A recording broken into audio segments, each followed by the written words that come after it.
अंगणातील काम आटोपले आणि मग आले किचन मध्ये. तोपर्यंत चहा मस्तपैकी उकळला गेला. मला चहा थोडा जास्त शिजलेला आवडतो. चहा झाला आणि मग माझ्या मिस्टरांसाठी आणि माझ्यासाठी चहा गाळून घेतला. मुलगा तसाही काही चहा पित नाही आणि सकाळी तो काही लवकर उठत नाही. चहा सोबत नेहमी मी 2 टोस्ट सकाळी खाऊन घेते.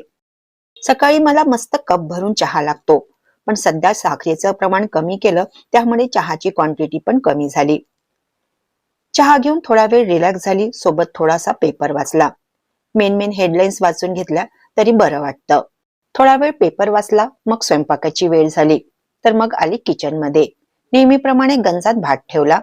तसा आज मला जास्त काही स्वयंपाक करायचा नाहीये, म्हणजे मला भाजी नाही करायची आहे, फक्त भात आणि पोळ्याच करायच्या आहेत.